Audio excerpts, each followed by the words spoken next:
ওয়ালাকাদ যারানা লিজাহান্নামা কাসীরাম মিনাল জিন্নি ওয়াল ইনস। আল্লাহ তাআলা এমন কিছু জিন এবং এমন কিছু মানুষকে সৃষ্টি করেছে শুধুমাত্র জাহান্নামে দেওয়ার জন্য। লাহুম কুলুবুন লা ইয়াফকাহুনা বিহা, সেই মানুষগুলো হলো যাদের অন্তর আছে, অন্তঃকরণ থাকার কারণে, অন্তর থাকার কারণে, হৃদয় আছে, হৃদয় থাকার কারণে এই মানুষগুলো চিন্তা অনুধাবন করে না। লাহুম কুলুবুন লা ইয়াফকাহুনা বিহা, কলব আছে কিন্তু তারা চিন্তা করে না। ওয়ালাহুম আ'ইনুন লা ইবসিরুনা বিহা ওয়ালাহুম আযানুন লা ইয়াসমাউনা বিহা, যে মানুষগুলোর কান আছে কিন্তু কান থাকতে শোনে না, যে মানুষগুলোর চোখ আছে কিন্তু চোখ থাকতে দেখে না। উলাইকা কাল আনআম, তারা হলো চতুষ্পাদ জানোয়ারের মতো। বালহুম আদাল, চতুষ্পাদ জানোয়ারের চেয়েও আরো নিকৃষ্ট। উলাইকা হুমুল গাফিলুন, এরা হলো গাফিলদের অন্তর্ভুক্ত। আমাদের চোখ আছে, কান আছে, অন্তঃকরণ আছে, আমরা কি দেখবো, কি শুনবো আর কি চিন্তা ভাবনা করবো।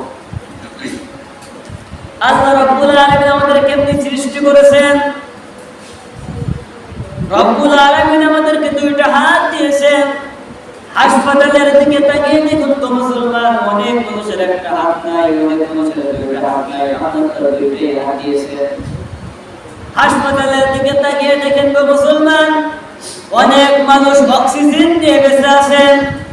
আপনার আমার তো অক্সিজেন দেওয়া লাগে না, রব্বুল আলামিন আপনারা মানুষকে অটোমেটিক অক্সিজেনের ব্যবস্থা করে দিয়েছে। হাসপাতালের দিকে তাকিয়ে দেখেন, অনেক মানুষের একটা চোখ নাই, অনেক মানুষের দুইটা চোখ নাই। এই তুলনায় তো আপনাকে আমাদের রব্বুল আলামিন সুন্দর করে সৃষ্টি করেছেন। হাসপাতালের দিকে তাকিয়ে দেখেন, অনেক মানুষের একটা পা নাই, দুইটা পা নাই। এই তুলনায় রব্বুল আলামিন আপনাকে আমাকে সুন্দর করে সৃষ্টি করেছেন। এই জন্য রব্বুল আলামিন বলেন, লা ইন শাকারতুম লা আযীদান্নাকুম ওয়া লা ইন কাফারতুম ইন্না আযাবি লাশাদীদ।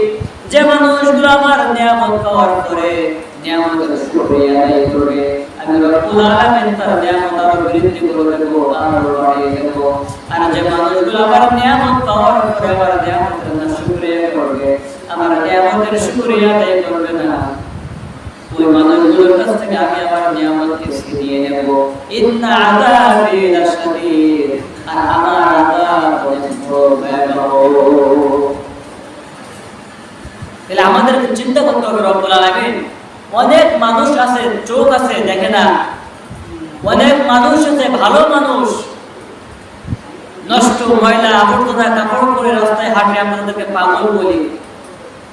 অনেক মানুষ আছে, একটা পা নাই, দুইটা পা নাই, চলতে পারে না, কথা বলতে পারে না। রব্বুল আলামিন সেই তুলনায় আপনাকে আমাকে তো ভালোই রাখছে, আলহামদুলিল্লাহ। কিন্তু আপনি আমি যে ভালো আছি, এই ভালো থাকার পরে যে শুকরিয়া আদায় করার দরকার, রব্বুল আলামিনের কুদরতি পায়ে সিজদায় অবনত হয়ে শুকরিয়া আদায় করার দরকার, এটা আপনি আমি দুনিয়ার মোহ ভালোবাসায় ভুলেই যাই। আল্লাহ রব্বুল আলামিন কিয়ামতের কঠিন ময়দানে প্রত্যেকটা মানুষদেরকে হাজির করা হবে। আল্লাহ রাব্বুল আলামিন প্রত্যেকটা মানুষদেরকে ডাক দিবেন। আল্লাহ রাব্বুল আলামিন সূরা মরিয়মের 95 নম্বর আয়াতের ভিতরে বলেন, ওয়া কুল্লুহুম আতিহিম ইয়াওমাল কিয়ামাতি ফারদা। কিয়ামতের কঠিন ময়দানে প্রত্যেকটা মানুষদেরকে আমি একা একা ডাক দেব। পর্দার আড়ালে ডাক দিয়ে প্রত্যেকটা হাসরবাসীকে প্রশ্ন করা হবে, দুনিয়াতে কি আমল করছো, নামাজ পড়ছো নাকি, রোজা রাখছো নাকি, পর্দা করছো নাকি, পরিবার পরিজনকে নিয়ে আমি রব্বুল আলামিন আমার পথে চলছো নাকি। এইভাবে যখন প্রত্যেকটা মানুষের পর্দার অন্তরে দিয়ে জিজ্ঞাসাবাদ করা হবে, হাসরবাসীরা প্রত্যেকেই বলবে, রব্বুল আলামিন আমরা নামাজ পড়েছি, রোজা রেখেছি, শুধুমাত্র আপনার সন্তুষ্টি অর্জন করার জন্য সব ইবাদত করেছি। রব্বুল আলামিন জান্নাতে যাওয়ার জন্য যা কিছু দরকার সব আমরা করেছি। রব্বুল আলামিন তো সবকিছু জানেন, কারণ তিনি আলিমুল গায়ব বিযাতিস সুদূর। এরপরেও প্রত্যেকটা মানুষদেরকে রব্বুল আলামিন ডাক দিয়ে জিজ্ঞাসাবাদ করবেন। প্রথম নম্বর রব্বুল আলামিন সমস্ত মানুষদেরকে আলাদা আলাদা করে পর্দা অন্তরে দিয়ে জিজ্ঞাসাবাদ করা হবে, কারণ প্রত্যেকটা মানুষের একটা আলাদা সম্মান ইজ্জত আছে। আমরা মানুষ, প্রত্যেকটা মানুষ বলতে থাকবো রব্বুল আলামিন শুধুমাত্র আপনার সন্তুষ্টি অর্জন করার জন্য নামাজ পড়েছে, রোজা রেখেছে, সব ইবাদত করেছে।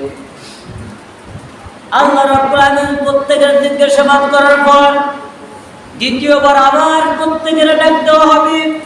সূরা বনী ইসরাঈলের ৭১ নম্বর আয়াতে রব্বুল আলামিন বলেন, ইয়াওমা তাদউ কুল্লু উনাসিম বিইমামিহিম।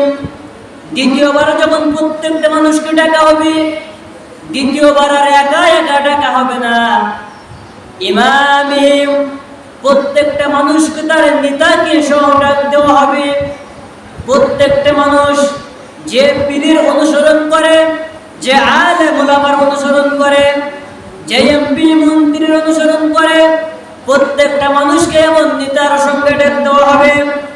নেতাকে পিছনে রেখে কর্মীকে জিজ্ঞাসাবাদ করা হবে, কি আমল করছো, কতটুকু নেক আমল করছো। সেই দিন হাসরবাসীরা নেতাকে সামনে রেখে বলবে, রব্বুল আলামিন, আমরা শুধুমাত্র আপনার সন্তুষ্টি অর্জন করার জন্য, শুধুমাত্র আপনার ভয়, আপনার জাহান্নামের ভয়, যতগুলো নেক আমল আছে সব নেক আমল আমরা করেছি। আমরা নামাজ পড়েছি, আমরা রোজা রেখেছি, পরিবারকে পর্দায় রেখেছি, শরীয়তের হুকুম আহকামগুলো মেনে চলেছি। রব্বুল আলামিন, জান্নাতে যাওয়ার জন্য যতগুলো নেক আমল দরকার সব নেক আমল আমরা করে আসছি। রব্বুল আলামিন তো সবকিছু জানেন, তারপরে জিজ্ঞাসাবাদ করবেন। আল্লাহ রাব্বুল আলামিন তৃতীয়বার যখন হাসরবাসীকে ডাক দেবেন, তৃতীয় নম্বর হাসরবাসীদের ডাক দিয়ে রব্বুল আলামিন বলবেন, ইকরা কিতাবাকা কাফা বিনাফসিকাল ইয়াওমা আলাইকা হাসিবা। ইকরা, পাঠ করো, কিতাবাকা, তোমার কিতাব। প্রত্যেকটা মানুষের হায়াত নামক এই কিতাব হাতে ধরে দেওয়া হবে। হায়াত নামক এই কিতাব হাতে দিয়ে বলবে, ইকরা কিতাবাকা কাফা বিনাফসিকাল ইয়াওমা আলাইকা হাসিবা। তুমি তোমার আমলনামাগুলো পাঠ করে হাসরের ময়দানে সকলের সামনে শোনাও।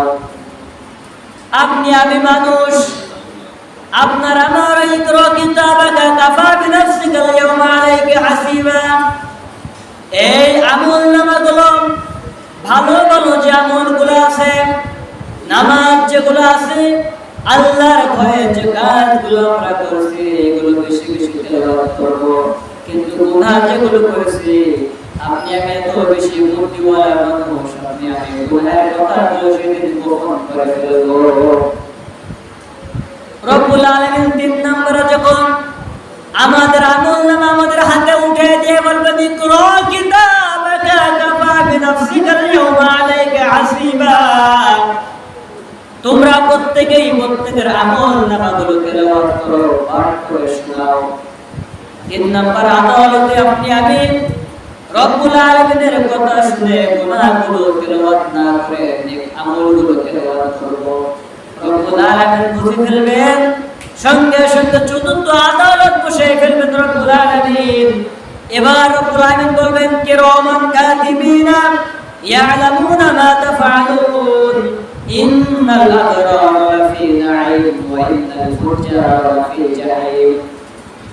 আপনি আমি আমরা সকলে জানি, আমাদের কান্ধে দুইজন সম্মানী লেখক, কিরামান কাতিবিন নামক দুইজন সম্মানী ফেরেশতা আমাদের ভালো আমলগুলো লেখে এবং খারাপ আমলগুলো তারা লিখে রাখে। রব্বুল আলামিন তাদেরকে বলবেন, কিরামান কাতিবিন ইয়ালামুনা মা তাফআলুন। এবার যখন আপনারা আমার আমলনামা কিরামান কাতিবিন পাঠ করা শুরু করবেন, আপনারা আমার আমলনামায় দেখতে পাবেন নামাজের সময় হয়ে গেছে, আমরা হাতে একটা বিড়ি নিয়ে মসজিদের সামনে থেকে ক্রস করে বাজারের চার দোকানে যে গল্প করেছি, আপনার আমার আমলনামায় দেখা যাবে নামাজের সময় হয়ে গেছে, দোকানে বসে গান শুনতেছি, মিথ্যা অশ্লীল ছবি দেখতেছি। আপনার আমার আমলনামায় সেই দিন দেখা যাবে আপনি আমি অবৈধ মেয়েদেরকে নিয়ে বিভিন্ন জায়গায় ঘোরাফেরা করছি, আপনার আমার আমল নামায় দেখা যাবে আজানের সময় হয়ে গেছে, আপনি আমি ঘুমের ভিতরে সময় পার করতেছি, আপনার আমার আমল নামায় সেই দিন দেখা যাবে ফজরের রক্ত হয়ে গেছে, আপনি আমি আরামের বিছানা ত্যাগ করতে পারি নাই। এইভাবে যখন একটা একটা করে সব আমলগুলো সেই দিন পাঠ করা হবে, সেই দিন আপনি আমি রব্বুল আলামিনের সামনে বলবো, রব্বুল আলামিন এই যে কিরামান কাতিবিন নামক দুইজন ফেরেশতা আমাদের নামে যে সমস্ত কথাগুলো বললো, রব্বুল আলামিন সমস্ত কথাগুলো মিথ্যা, কারণ এই ধরনের কোন রকম গুনাহের কাজ আমাদের দ্বারা হয় নাই। দেখেন সেদিন মানুষ বিচার হবে, রব্বুল আলামিন বিচার বসাবেন, আদালত বসাবেন, আল্লাহ সব জানেন, প্রমাণ সহ আমাদের সামনে হাজির করবেন। এরপরও আপনি আমি সেদিন অস্বীকার করবো যে না, এগুলো তো আপনি আমরা করি নাই, এগুলো তো আমার দ্বারা হয় নাই, রব্বুল আলামিন সব মিথ্যা কথা। 4 নম্বর আদালতে যখন কিরামান কাতিবিন নামক ফেরেশতা আমাদের আমলনামা নিয়ে আসবেন, এইটা যখন আপনি আমি অস্বীকার করব, আল্লাহ রাব্বুল আলামিন বলেন 5 নম্বর আদালত যখন শুরু হবে, প্রত্যেকটা মানুষ দেখতে পাবে ওয়া ক্বালা শাইতানু লাম্মা কুদিয়াল আমরু ইন্নাল্লাহা ওয়া'দাকুম ওয়া'দাল হাক্ক। 5 নম্বর আদালত যখন শুরু হবে, প্রত্যেকটা মানুষ যারা শয়তানকে দেখতে পাবে, শয়তানের সামনাসামনি হয়ে যাবে, হাসরবাসীরা বলবে ও শয়তান, দুনিয়াতে ধোঁকা দিয়ে বোকা বানিয়েছো, দুনিয়াতে আমাদেরকে এমন ভাবে ধোঁকা দিয়ে পথভ্রষ্ট করেছো, আজকে আমরা তো রব্বুল আলামিনের কাছে ধরা খেয়ে গেছি, আমাদের জন্য সুপারিশ করো। শয়তান বলবে ক্বালা শাইতানু লাম্মা কুদিয়াল আমরু ইন্নাল্লাহা ওয়া'দাকুম ওয়া'দাল হাক্ক। সেই দিন শয়তান বলবে হাসরবাসীরা, আমি তো কোনো প্রমাণ দিয়ে কথা বলি নাই, আমার কাজ ছিল বিশাল একটা মঞ্চ তৈরি করে, স্টেজ তৈরি করে, কয়েকটা কবুতর হাতে নিয়ে কবুতরগুলোকে আসমানের দিকে নিক্ষেপ করে দিলাম, আর বললাম ভাইরা আমার, বোনেরা আমার, তোমরা আমার কথা যাচাই বাছাই না করে কেন বিশ্বাস করেছিলে? কারণ আলেম ওলামা যখন কথা বলে ওমা কানা লানা আলাইকুম মিন সুলতান, প্রত্যেকটা কথা হাদিস আর কোরআন দিয়ে কথা বলে। আলেম ওলামা যখন কথা বলে প্রত্যেকটা কথা কোরআনের আয়াত দিয়ে বলে। ওয়ামা কানা লানা আলাইকুম মিন সুলতান, দলিল সহকারে কথা বলে। আমার কথার কোনো ভিত্তি ছিল না, কোনো দলিল ছিল না, কোনো প্রমাণ ছিল না। আমার এই মিথ্যা কথা শুনে আমার এই কবুতর উড়ে দেওয়ার পরে আমার কথা তোমরা কেন বিশ্বাস করেছো? কাজে আজকে আমারও যে অবস্থা, তোমাদের একই অবস্থা। আমি তোমাদের জন্য রব্বুল আলামিনের কাছে কোনো সুপারিশ করতে পারবো না। এমন জায়গায় যে শয়তান তার ওয়াদা খেলাপ করবে, আপনাকে আমাকে আর শুধরানোর কোনো সুযোগ থাকবে না সেই দিন। 6 নম্বর আদালতে আল্লাহ রাব্বুল আলামিন যখন বিচার ফয়সালা শুরু করবেন, আল্লাহ রাব্বুল আলামিন বলেন সূরা ইয়াসিনের ভিতরে, আল ইয়াওমা নাখতিমু আলা আফওয়াহিহিম ওয়া তুকাল্লিমুনা আইদিহিম ওয়া তাশহাদু আরজুলুহুম বিমা কানু ইয়াকসিবুন।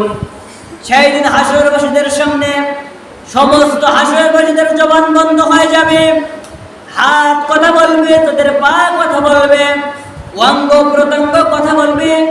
রব্বুল আলামিন আমার দ্বারা এই গুনার কাজ করছে, আমার দ্বারা অমুক জায়গায় হেঁটে গিয়েছিল, এই জবান দিয়ে মিথ্যা কথা বলছিল, এই চোখ দিয়ে খারাপ জিনিস দেখছিল, কান দিয়ে খারাপ কথা শুনছিল, অন্তর দিয়ে খারাপ কল্পনা করেছিল। একটা একটা করে আপনার আমার অঙ্গ প্রত্যঙ্গ আপনার আমার বিরুদ্ধে সাক্ষী নেবে সেই দিন। রব্বুল আলামিন কিছুক্ষণ পর আমার জবান খুলে দেবেন। জবান খোলার পরে হাসরবাসীরা বলবে রব্বুল আলামিন আমার হাত আমার বিরুদ্ধে সাক্ষী দিয়েছে, আমার পা আমার বিরুদ্ধে সাক্ষী দিয়েছে, আমার অন্তঃকরণ আমার বিরুদ্ধে সাক্ষী দিয়েছে, আমার চোখ আমার কান আমার জবান সব কিছু আমার বিরুদ্ধে সাক্ষী দিয়েছে। রব্বুল আলামিন সব কথা মিথ্যা কথা। রব্বুল আলামিন বলবেন ঠিক আছে, যদি তোমার সব কথা মিথ্যা হয়ে থাকে সত্য কথা তুমি বলো। হাসরবাসীরা বলবে রব্বুল আলামিন আপনার সন্তুষ্টি অর্জন করার জন্য আপনার ভয়ে আপনারা জাহান্নামের ভয় সমস্ত ইবাদত বন্দেগী আমরা করছি। রব্বুল আলামিন সেই কথা বিশ্বাস করে নিয়ে 6 নম্বর আদালত শেষ করবেন। 7 নম্বর আদালতে 44 ধারা জারি করবেন রব্বুল আলামিন। এবার যখন বিচার শুরু করবেন, রব্বুল আলামিন গায়বী আওয়াজ দিয়ে বলবেন, ইয়া দুনিয়া আইনা সিয়ারুকিন, ইয়া দুনিয়া আইনা জিবালুকিন, ইয়া দুনিয়া আইনা জব্বারিন। হে দুনিয়া, তোমার বুকে বিশাল বড় বড় গাছ ছিল, গাছগুলো কোথায়? ইয়া দুনিয়া আইনা জিবালুকিন, হে দুনিয়া, তোমার বুকে বিশাল বড় বড় পাহাড় ছিল, পাহাড়গুলো কোথায়? ইয়া দুনিয়া আইনা জব্বারিন, হে দুনিয়া, তোমার বুকে বিশাল বড় স্বৈরাচার ছিল, জুলুম ছিল, তারা কোথায়? কোথা থেকে কোনো আওয়াজ আসবে না, কেউ কোনো কথা সেই দিন রব্বুল আলামিনের সামনে বলতে পারবে না। হঠাৎ রব্বুল আলামিন গায়বী আওয়াজ দেবেন, লিল্লাহিল ওয়াহিদুল কাহ্হার, পরাক্রমশালী রব্বুল আলামিনের রাজত্ব আজ। রব্বুল আলামিনের সামনে সেই দিন কেউ কোনো কথা বলতে পারবে না। হঠাৎ আবার রব্বুল আলামিন 7 নম্বর আদালত শুরু করবেন। আল্লাহ রাব্বুল আলামিন বলবেন, ইয়াউমাইদিন তুহাদ্দিসু আখবারাহা বিআন্না রাব্বাকা আওহা লাহা, ইয়াউমাইদিন ইয়াসদুরুন নাসু আশতাতান লিইউরিউ আমালাহুম। যখন রব্বুল আলামিন এই কথা বলবেন, হাশরের ময়দানে সমস্ত মানুষ দেখতে পাবে বিশাল একটা প্রলেপ লাগানো হবে। হাশর বাজারে লক্ষ্য করবে, বিশাল একটা পর্দা লাগানো হবে, প্রলেপ লাগানো হবে। প্রত্যেকটা মানুষের জন্ম থেকে মৃত্যু পর্যন্ত হায়াত নামক মেমোরি লাগানো হবে। প্রত্যেকটা মানুষ সেই দিন দেখতে পাবে সে তার জন্ম থেকে নিয়ে মৃত্যু পর্যন্ত কতটুকু নেক আমল করছে, কতটুকু গুনাহের কাজ করছে, সব কিন্তু হাশরের ময়দানে সেদিন দেখানো হবে। এই আয়াত যখন নাযিল হয়, সাহাবায়ে কেরাম বলল, ইয়া রাসূলুল্লাহ, ইয়া হাবিবাল্লাহ, আমরা যদি ছোট্ট কোনো নেক আমল করি সেটাকে আমরা দেখতে পাবো, অথবা যদি ছোট্ট একটা গুনাহের কাজ করি সেটাও কি আমরা দেখতে পাবো? রব্বুল আলামিন তাদের এই কথার জবাবে বলেন, ফামান ইয়ামাল মিসকালা যাররাতিন খায়রান ইয়ারাম ওয়া মান ইয়ামাল মিসকালা যাররাতিন শাররান ইয়ারাম। সেই দিন যদি কোনো মানুষ যারা পরিমাণ নেক আমল করে সেটাও ভিডিও ধারণ করে তাদের সামনে দেখানো হবে। আবার যদি কোনো মানুষ বিন্দু পরিমাণ গুনাহের কাজ করে সেটাও ভিডিও করে হাশরের ময়দানে সকলের সামনে দেখানো হবে। মানুষগুলো হয়রান হয়ে যাবে, এখন আর পালানোর কোনো রাস্তা নাই, কারণ প্রত্যেকটা মানুষের ভিডিও ফুটেজ আকারে যখন সামনে ধরা হবে, মানুষ আর অস্বীকার করতে পারবে না। এখন এই মানুষগুলো সুযোগ খুঁজবে কেমনি রব্বুল আলামিনের কাছে পার পাওয়া যায়। এই মানুষগুলো বলবেন, ওয়াকালু রব্বানা ইন্না আতা'না সাদাতানা ওয়া কুবারানা ফাদাল্লুনা সাবিলা। রব্বুল আলামিন, দুনিয়াতে আমরা আমাদের পিতা মাতার অনুসরণ করতাম, দুনিয়াতে আমরা আমাদের মাতবারের অনুসরণ করতাম, দুনিয়াতে আমরা এমপি মন্ত্রী চেয়ারম্যান মেম্বারের অনুসরণ করতাম, দুনিয়াতে আমরা আমাদের প্রধানমন্ত্রীর অনুসরণ করতাম। রব্বুল আলামিন তারা কখনো আমাদেরকে নামাজের দাওয়াত দেয় নাই। আমার বাবা কখনো আমাদের নামাজের দাওয়াত দেয় নাই, আমার মা কখনো আমাদের নামাজের দাওয়াত দেয় নাই, আমার বাবা মা কেউ কখনো আমার রোজা রাখার কথা বলে নাই, আমার পিতা মাতা কখনো আমার পর্দার বিধান এই কথা বলে নাই। আজকে তারা জান্নাতে যাবে, আমি জাহান্নামে যাব, হতে পারে না। রব্বানা আতিহিম দিআফাইনি মিনাল আযাবি ওয়া লানহুম লা'নান কাবীরা। আজকে আমার চেয়ে ডাবল শাস্তি আমার পিতা মাতাকে দাও, আর আমার পিতা মাতার প্রতি আপনার লানত বর্ষণ করুন। এত কষ্ট করে সন্তান মানুষ করে দুনিয়াতে এত কষ্ট করে সন্তান রেখে গেছে, কিয়ামতের কঠিন ময়দানে সন্তান কি করবে? ওয়া ক্বালাল্লাযীনা কাফারু রব্বানা আরিনাল্লাযাইনি আদাল্লানা মিনাল জিন্নি ওয়াল ইনস। এই মানুষগুলো বলবে, রব্বুল আলামিন, আমাদেরকে কারা পথভ্রষ্ট করেছে? মানুষের মধ্যে এবং জিনদের মধ্যে যারা আমাদেরকে পথভ্রষ্ট করেছে আমাদের সামনে নিয়ে আসো। নাজআলহুমা তাহতা আকদামিনা লিয়াকুনা মিনাল আসফালিন।